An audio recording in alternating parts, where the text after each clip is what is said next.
I'm starting to arrange and mix down the Frightner again, and I want to tell you about some of the problems and the things that I've done. So let's just play the original tune how it was.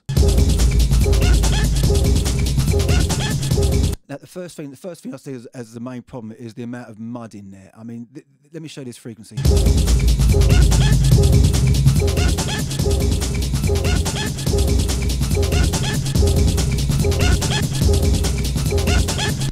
I mean, that mud, that anything between sort of 70 and 130 hertz, anything with a lot of presence in that frequency is going to turn your tune into mud and will make it sound quieter than everything else out there, because that is not a good frequency to compress. That is not good for your final mix, and most of that comes from this sound.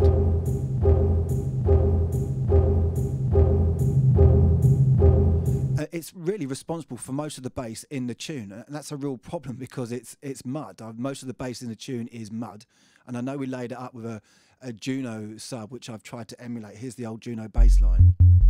It was something like that. I can remember Danny playing it and just going, "Oh, something simple like or something like that." I can remember, but I'm still having big problems getting that to work. So let's go back to the original tune, and let me show you what I've got up to so far.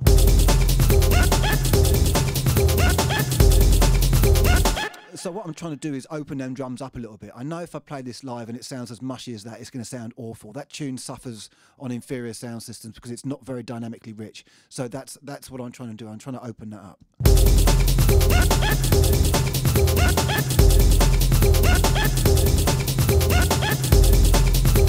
And I've added in the original 808, which was hitting on the 1. But I'm still not sure about it, and I'm experimenting with the Juno sub, but I'm finding it hard to mix it in with that throbbing sound. So I'm having difficulties with that. What else have I come up with? Years ago, we only had one effects unit. It was the Boss SE50, and it could do two things. It could do delay and reverb, or chorus and reverb, something like that. So on this sound,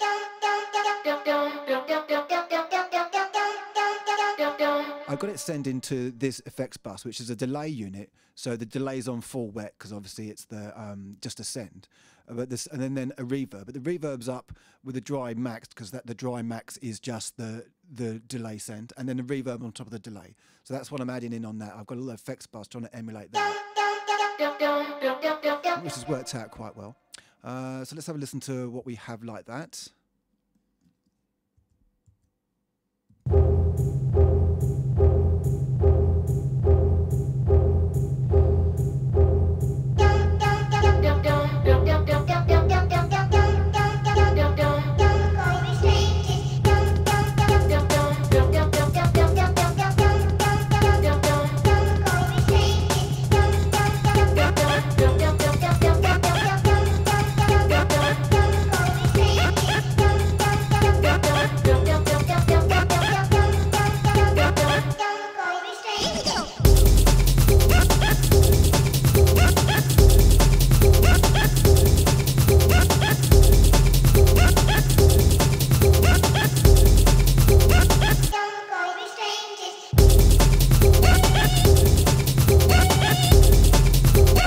So that's pretty much what I got up to. I tried to open it up. It doesn't sound as big and heavy as the original, but then the original was much more compressed, and not compressed, but a lot less dynamic. I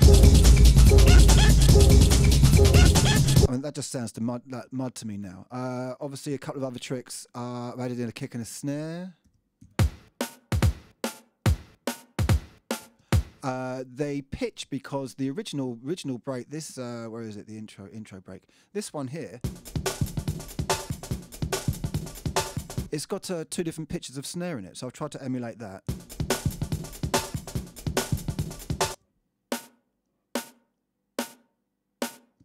Oh, maybe I haven't. Oh, you cheeky sod. Hang on.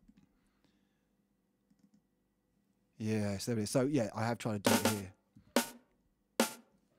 I just haven't copied that sequence across to the rest of the tune, which is really annoying. Which one is it? This one here. Superb. Okay. So that's what I've got up to. It's proven to be a little bit harder than I thought. I've already put about 10 hours into this, and I imagine I've got at least another 10 to do. And if I'm going to do, say, 10 tunes, or I don't know how many, that could be 200 hours. Plus, then I've got to prepare the whole thing for live. That's probably another 20 to 25, 30 hours. I don't know. Another decision I've made is I really, really don't want to use a computer. I really don't want to. And I'm considering getting another S5000 or something like that, something that will take the MIDI data. I mean, I might use a computer because you've got Apple Main Stage, which is quite good. So I'm thinking about using that, but I don't know. So there we go. That's brought you up to date. Here's the original. And here's the new one. It changed a few pitches and mucked about with a few things.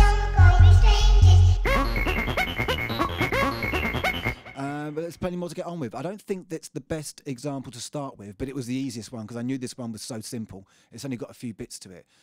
So even if I can get this one done in 20 hours, I think something like some of the other ones might take a little bit more. So there's a hell of a lot of work. So if I am going to do this live thing, I've got to be thinking about 2015 really, because I'm not going to have anything ready by then. I've got too many commitments. So there we go. There's let me know what you think. I think this is better, but you might have another opinion.